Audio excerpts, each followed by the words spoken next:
Obrigado, pastor Natão. Obrigado, igreja, pelo privilégio de poder compartilhar. O meu dia a dia é missões 24 horas, né? Pela EBM Internacional, onde eu sou diretor para a América Latina. Nós apoiamos projetos em 5 países, na Argentina, no Brasil, na Bolívia, no Peru e em Cuba. Então, esse é o meu dia a dia, mas também me alegro muito pelo trabalho missionário da GEVAN. Aliás, os vários campos missionários entre os pomeranos, né, que foram mencionados antes, é parceria também com a EBM. Isso é uma alegria grande ver como Deus está agindo. Antes de eu entrar na mensagem, eu ainda quero mencionar... se alguém tiver interesse, o pastor depois pode passar o link, né? A partir de amanhã até quinta-feira, sempre das 19 até as 21h30, nossa faculdade lá em Juí está oferecendo uma conferência com o pastor Pascoal Piragini. Ele está lá, mas todos que quiserem podem participar online. É só passar o link, sobre exposição da palavra. Então, todos aqueles que trabalham e atuam aí também, talvez, com grupo familiar, ou com EBD, ou com ensino bíblico, e tem algum interesse, tem algum desses dias aí,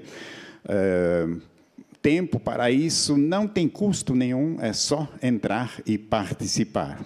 E todos nós conhecemos também a qualidade do pastor Pascoal, conferencista, está fazendo isso lá na faculdade em Juí, e está aberto para todos que quiserem participar. Exposição da palavra de Deus. Eu quero agradecer.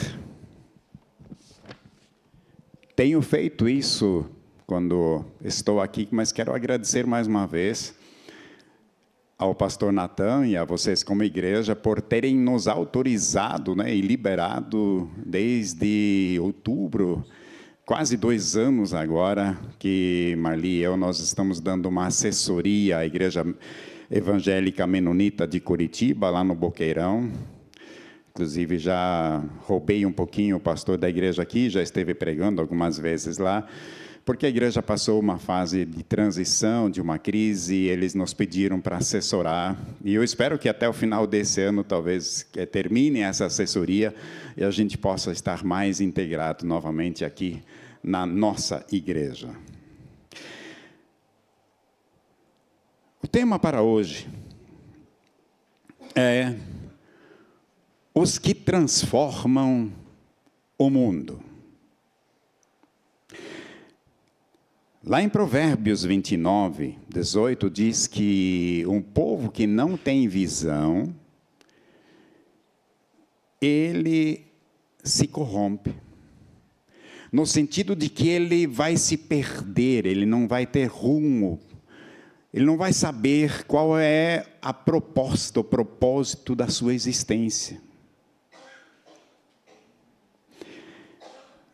E há vários textos, começando por Mateus, Marcos e outros, que falam muito claramente da visão de Jesus para a sua igreja. Qual é a visão dele? E o nosso negócio como povo de Deus é o Evangelho, ou não? Não é só nós termos celebrações lindíssimas, né, onde nós aproveitamos, como hoje à noite aqui, mas é nós impactarmos esse mundo, transformarmos esse mundo, levar esperança, como é o tema da campanha também neste ano, levarmos esperança às pessoas no nosso contexto mais imediato, mas também até os confins do mundo. Essa é a visão de Jesus, e ele não tem plano B. Ele confiou isso a um grupo pequeno de discípulos, e olha que eles eram complicadinhos, tinha alguns ali no meio que eram quase que nem eu, assim, né? Eu sou um pouco mais complicado que eles, mas Jesus confiou essa tarefa a um pequeno grupo de discípulos, e nós hoje somos os que seguem esse mandato. Então eu quero usar 2 versículos hoje à noite. Há somente 2 versículos na Bíblia que falam de nós como povo de Deus, como seguidores de Jesus Cristo, como peregrinos. Filipenses capítulo 2, versículo 15. Eu ainda uso Bíblia de papel, mas também uso muitas vezes no celular. Filipenses 2, versículo 15. Mas eu quero ler já a partir do verso 12. Paulo dizendo aos filipenses: assim, pois, amados meus, como sempre obedecestes, não só na minha presença, porém, muito mais agora na minha ausência, desenvolvei a vossa salvação com temor e tremor, porque Deus é quem efetua em vós tanto querer como realizar, segundo a sua boa vontade. Fazei tudo sem murmurações nem contendas. E aí o versículo 15: para que vos torneis irrepreensíveis e sinceros, filhos de Deus, inculpáveis no meio de uma geração pervertida e corrupta, na qual resplandeceis como luzeiros do mundo. E quando ele fala aqui de vocês no meio dessa geração, a palavra, eu não gosto de citar termo em grego, pastor, mas aqui é interessante, porque parece assim, o pastor quer dar uma de inteligente, né? Não é isso. Mas o termo que aparece só em 2 versículos no Novo Testamento é paroikias, é o peregrino. Vocês estão como que passando nessa geração. Vocês que vivem no meio das gerações, no vosso tempo. Vocês precisam resplandecer como luzeiros nesse mundo. Vocês é que vão fazer a diferença. Vocês é que vão trazer transformação. Vocês serão os responsáveis para que o Evangelho, a boa notícia, chegue às pessoas. Não só em palavras, em pregação, mas através de ações, de amor, de graça e do poder de Deus, as pessoas sejam tocadas pelo Espírito Santo e elas sejam convidadas a tomar decisão de fé, entrega de vida, ter vida restaurada completamente, como Paulo diz em 2 Coríntios 5,17, né? Quem conhece a Jesus, ali tudo se faz novo. E o segundo versículo onde aparece esse verbo, essa palavra, é em Hebreus, capítulo 13, verso 14. Ele diz: na verdade, não temos aqui cidade permanente, mas buscamos a que há de vir. Nós não moramos aqui, nós somos... a palavra que acho que nós conhecemos melhor, né? Nós somos, no bom sentido da palavra, nós somos ciganos de Jesus. Nós estamos de passagem, nós não estamos aqui permanentes.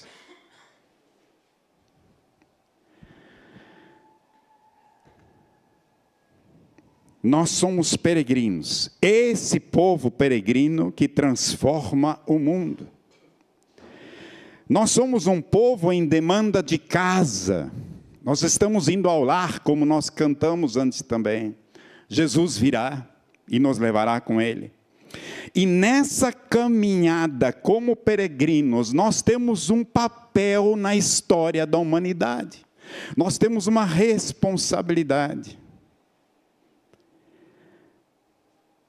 E paroikia, ou seja, peregrino, é o conceito que designa qual é a natureza desse povo. Um povo cuja prioridade não são as coisas desse mundo. Um povo que sabe que o seu maior esforço, a sua maior atenção, a dedicação do seu tempo, dos seus dons, das suas possibilidades, não está focada no aqui e agora, em juntar riquezas, em ser o melhor para esse mundo, mas sim de ser um agente de transformação nesse mundo. Essa é a natureza desse povo.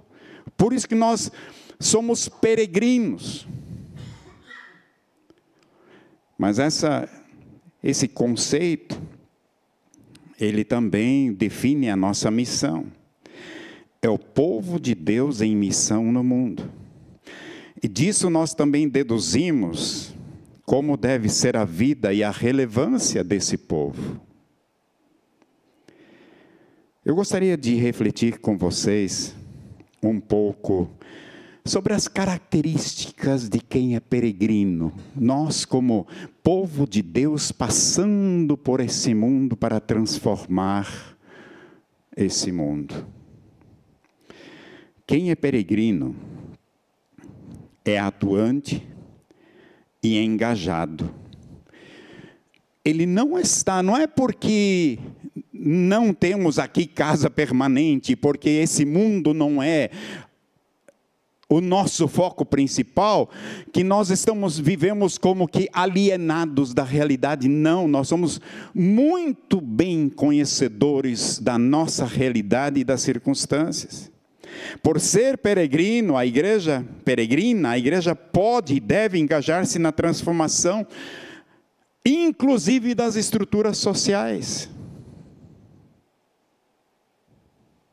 Aliás, a igreja evangélica no Brasil, eu acho também, ela está devendo. Dizem as estatísticas que os evangélicos já são mais de 25% do povo brasileiro, e que mais 10, 20 anos nós seremos 50%. A minha pergunta é assim: qual é a mudança? Qual é a diferença que isso está fazendo na sociedade? Que transformação isso está gerando? Porque senão, nós somos religiosos. Nós nos alimentamos a nós mesmos, mas essa não é a nossa missão. Nós viemos à igreja para nos fortalecer, nos alimentar, sermos capacitados, discipulados, e no fundo de toda a igreja, na saída do templo, sempre devia estar escrito assim: a partir daqui você está entrando no campo missionário. Porque quando nós saímos daqui, nós vamos fortalecidos, viver como agentes transformadores desse mundo. Nós somos atuantes, engajados, e nós incorporamos os valores do reino e tornamos esses valores visíveis.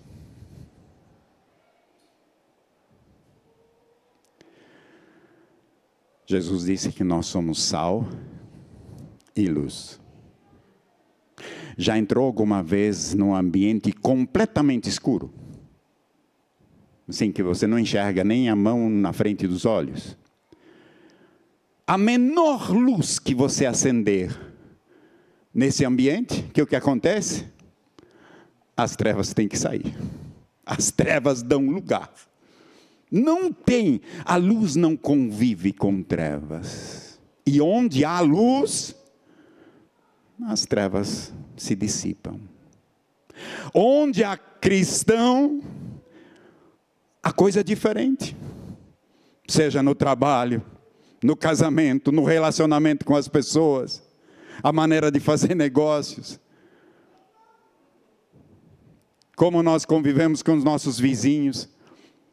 Quando a luz entra ali, característica das trevas não tem lugar.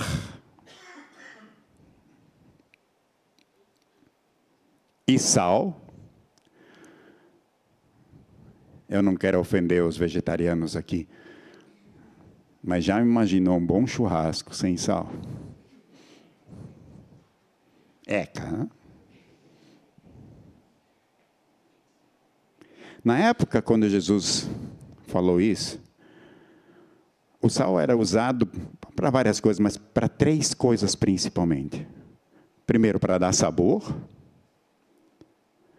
Para preservar, não tinha geladeira como hoje. Para preservar. E para sarar, para curar. Ele era usado também como antisséptico e para curar feridas. Se nós somos sal, o ambiente onde nós estamos e agimos e vivemos, ele vai ter mais sabor. Ou, melhor dizendo, ele vai ter um sabor a Jesus. A Marli, minha esposa, cozinha muito bem. Eu sou um desastre, mas ela cozinha muito bem. Aliás, esse é o meu problema. É cada vez mais caminhada e ainda assim é difícil. Mas que coisa maravilhosa sentar à mesa e desfrutar de um prato saboroso.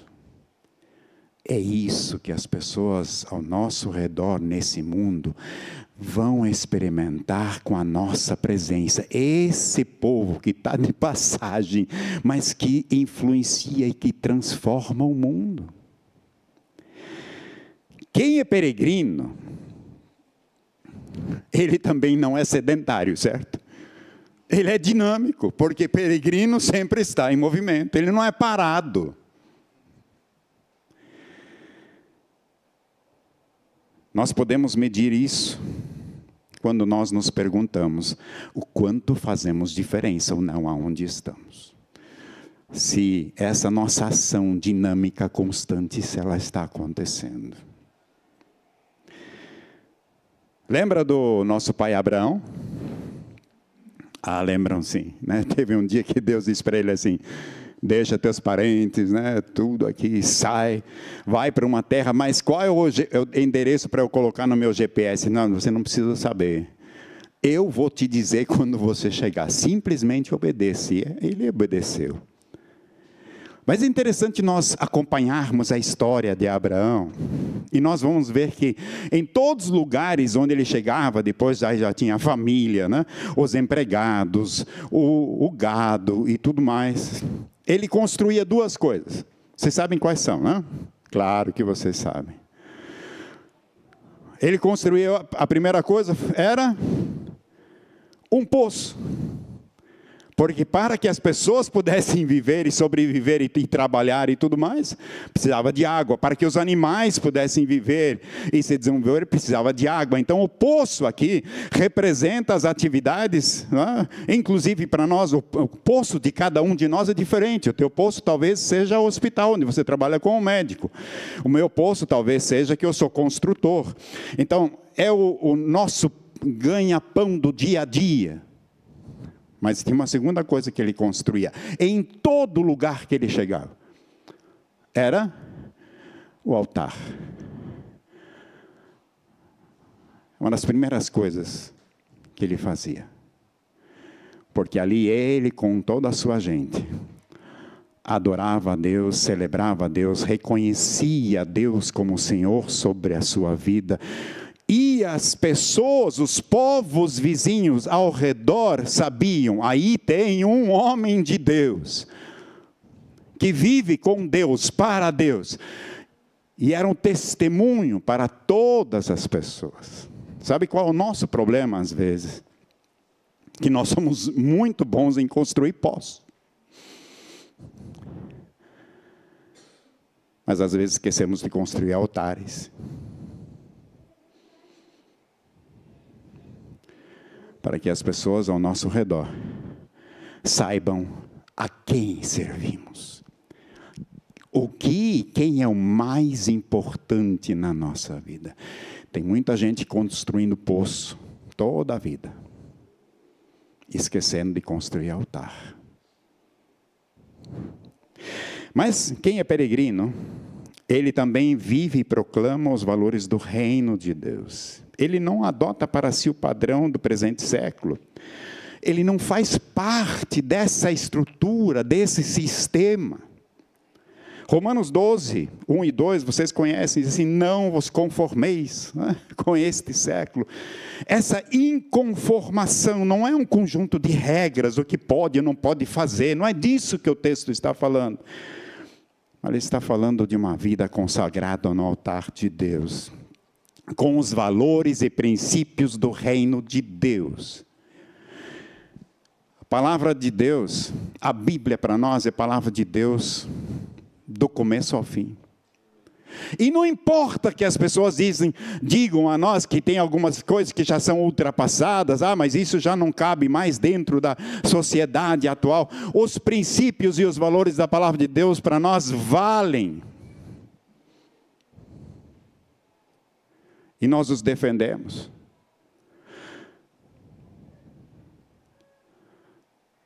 E nós não precisamos ser queridinhos do mundo, aceitando tudo que o chefe desse sistema e desse mundo quer nos impor. Eu não estou falando da embalagem. É diferente, embalagem e conteúdo, não? Às vezes tem gente que dá presente que você recebe assim, é lindíssimo, mas é só embalagem, porque o conteúdo é...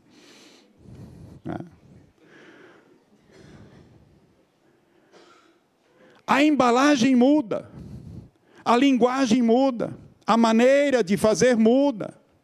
O que não pode mudar é o conteúdo. Nós não podemos nos conformar ou tomar a forma desse século, desse mundo, dos valores, dos princípios, das coisas que querem nos impor. E, aliás, nós vivemos numa época, eu não vou entrar em detalhes aqui, mas nós vivemos numa época muito complicada.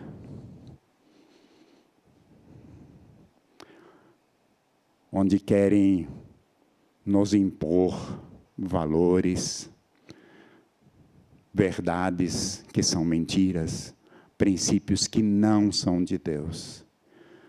Então não é porque pessoa tal importante ou aquela dizem que isso agora tem que ser assim, nós como filhos de Deus, como povo de Deus que tem valores e que sabe a quem está seguindo e por que está aqui, nós proclamamos os valores do reino de Deus e não desse sistema onde o diabo é o chefe. Se nós somos peregrinos, nós também somos uma comunidade de fé.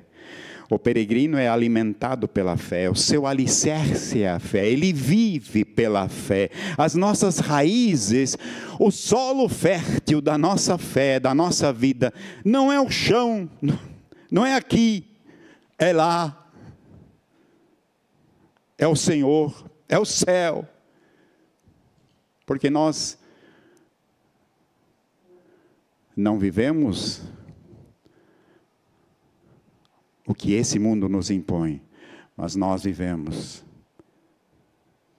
pela fé em nosso Senhor. Nossas raízes estão voltadas para cima. O nosso negócio não está baseado no finito e humano. A igreja existe pela fé, ela vive pela fé, ela combate o pecado pela fé, ela prega a palavra pela fé, ela completa a sua carreira guardando a fé. Fé é o que nós respiramos. Nós também somos marcados como peregrinos pela esperança. Não esperança nas coisas terrenas, mas esperança em nosso Senhor. Na sua verdade, no seu reino. E essa esperança é algo que está em falta no mercado, sabiam? O déficit de esperança nas pessoas ao nosso redor e nesse mundo todo é muito maior que o déficit econômico ou qualquer outro déficit. As pessoas estão precisando muito de esperança. E às vezes nós subimos e descemos no nosso prédio, encontramos pessoas e sabemos que elas moram lá e às vezes não sabemos o desespero que está no coração deles e que eles não veem mais saída, que eles não têm onde se agarrar ou estão se agarrando em coisas erradas que os levam à destruição.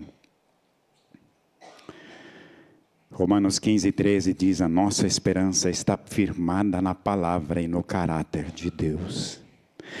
Se nós somos peregrinos, nós também somos gente que tem visão. Nós sabemos para onde estamos indo. A nossa caminhada, ela não é assim, fazendo círculos. Não, claramente, com o nosso Senhor Jesus, nós sabemos para onde vamos. Nós também somos abertos para o futuro. Sem o risco do futuro, ninguém é capaz de deixar a sua Harã. Lembram de Abraão, mais uma vez? Ele confiou no seu Deus. Era um risco tremendo. Porque ele não sabia no que ia dar, mas ele sabia que podia confiar no seu Deus. Se Deus quer te levar a algum lugar, se Deus quer te usar, se Deus quer nos mover, nós precisamos estar dispostos também a pagar o preço desse risco e confiar no nosso Senhor e saber que Ele é que nos dirige e Ele vai conosco.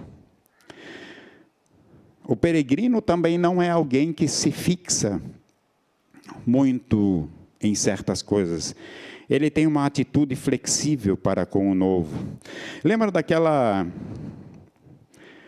história lá em Mateus 9, do vinho novo e odres velhos?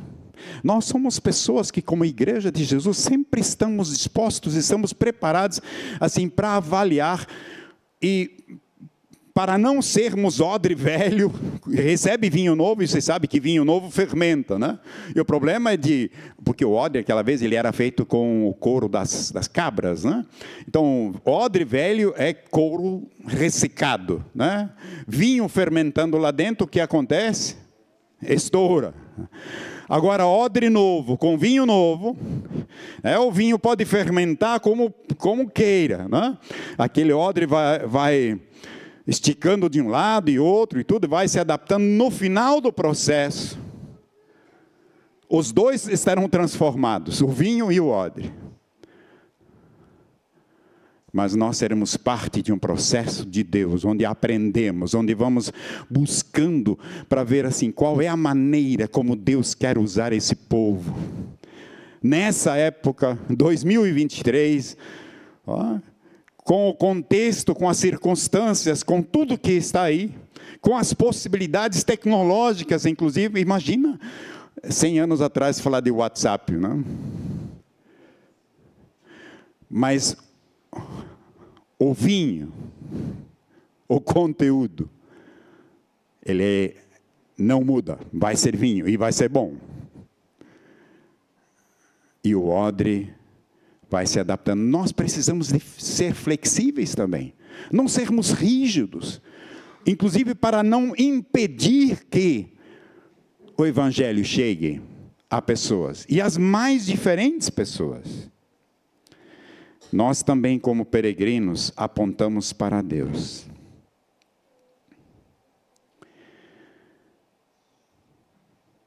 Sabe que em Atos 11, 26 vai dizer que os cristãos, naquela época, a Antioquia era a igreja depois da perseguição, né, quando muitos tiveram que sair de Jerusalém e tudo mais, e aí se estabeleceu, e Antioquia foi a igreja que cresceu mais que Jerusalém, que era mais missionária que Jerusalém, né, que estava mais aberta, eles eram mais flexíveis, eles tinham um bolso mais aberto, né? Porque quando eles ficaram sabendo que em Jerusalém estavam passando necessidade, eles levantaram oferta, apesar de que pelo contexto sabemos que eles também estavam passando necessidade. Então, deixa eu só fazer um parênteses. Oferta missionária não se dá do saldo do salário. Oração por missões não se faz só quando sobra um tempo. Essa igreja vivia assim, e sabe que lá em Antioquia, eles foram pela primeira vez chamados de cristãos. Por que será?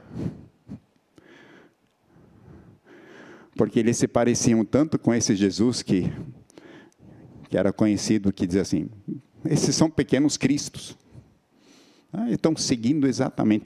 Eu espero que Curitiba, que os nossos vizinhos, que as pessoas dizem assim, uau, mas esse sim, esse é que nem Jesus ensinou. Eu vou terminando, concluindo, dizer, quem é peregrino, ele é desprendido. Ele não está preocupado só com a conta bancária, quantas casas vai ter na praia.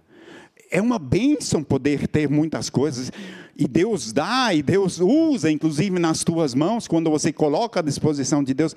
Mas quando nós temos essa consciência que somos um povo que está de passagem, e que Deus quer nos usar para transformar esse mundo, para que o Evangelho chegue às pessoas, nós não estamos presos em coisas, em detalhes do dia a dia. Na verdade, ser médico, ser construtor, ser engenheiro, ser odontólogo, ser psiquiatra, é um bico. Eu já disse isso aqui uma vez. Porque a nossa ocupação principal, sabe qual é? Aqueles que levam o Evangelho. O restante é importante e tudo mais, mas não é a ocupação principal nossa. Quem é peregrino é desprendido. Ele é humilde. Ele sabe reconhecer as suas limitações. E ele é agradecido a Deus, porque Deus o usa apesar das suas limitações. Ele é aberto para a manifestação do Espírito Santo. Ele é visionário, é alguém que olha para o futuro. Alguém que não fica emaranhado com as circunstâncias só do dia a dia. Uma das coisas que acho que o diabo mais gosta de fazer é ocupar a nossa mente e o nosso coração para a gente ficar rodando só ao redor dos problemas do dia a dia, das circunstâncias. Porque aí a gente perde a visão do futuro. Eu acho que já contei essa história aqui uma vez, mas eu quero... Talvez tinha alguém que não estava naquele culto, e se eu contei faz muito tempo, eu vou contar de novo. Uma vez um senhor chegou num fazendeiro que queria um trabalho. Ele disse, mas eu não tenho trabalho para você. Mas eu estou precisando muito. E aí conversaram, e aí ele disse, tá bom, vamos fazer o seguinte. Eu tenho um pequeno lago ali, eu preciso tirar a água desse lago. Então eu vou te dar essa tarefa. Você tem hoje o dia inteiro, né, aqui estão as ferramentas, aqui está o balde grande, coisa. Então você vai tirar a água desse lago. Qual era a proposta? Qual era a meta? Tirar a água do lago. Chegou no final do dia, o dono da fazenda veio e disse, e daí? Tudo certo? Tirou a água do lago? E disse, não deu. Quando eu comecei a tirar a água, apareceu um jacaré. E eu fui correndo buscar alguma maneira, um pedaço de pau, alguma coisa para matar o jacaré. Finalmente consegui matar o jacaré. Aí eu comecei novamente a tirar a água e apareceu outro jacaré. E eu tive que me ocupar em matar o jacaré. E assim foram 3, 4 jacarés. E no final do dia, tinha tirado quase nada de água do lago. Qual é a moral da história? Qual é a nossa meta? Qual é a nossa visão? O que o Senhor tem para nós? Mas sabe que às vezes nós passamos o tempo matando jacarés, ao invés de cumprir com a missão que o Senhor Jesus nos deu.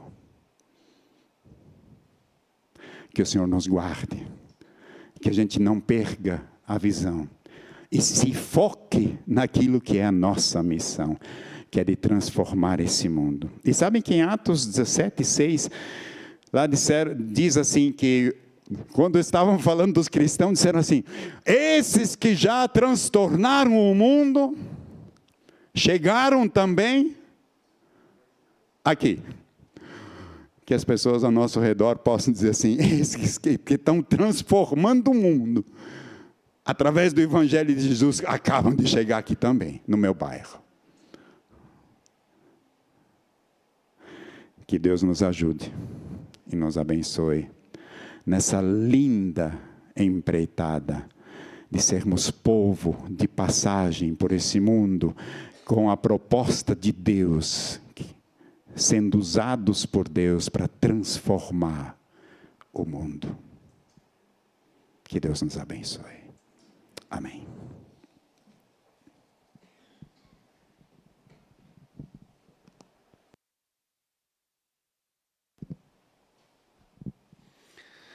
Vamos orar? Vou pedir para o pastor Carlos para orar. Nós vamos passar esse momento da celebração da ceia, mas eu convido você para um tempo de oração, antes da gente tomar dos elementos. O que Deus tem falado no teu coração? Hoje aqui, ao longo desse período de campanha de missões, e com essa palavra que é uma palavra que convoca a gente, que desafia a gente, né? A ser esperto e não se deixar ficar embaraçado com as coisas da vida, né? Porque a vida é especialista em arranjar jacaré, né? E se a gente não estiver atento, a gente passa a vida matando do jacaré e não faz o que tem que ser feito, o principal. Feche os olhos, vamos orar durante alguns minutos. Pense sobre isso, porque nós vamos passar um momento muito especial, que é da celebração da ceia, que o Senhor Jesus deixou como memória do que Ele fez por nós. E a celebração da ceia é como se fosse uma renovação de aliança com Deus, de compromisso com a obra que Ele designou para a gente, de sermos testemunha desse sacrifício, desse sangue derramado, desse corpo pregado na cruz. Pense sobre isso.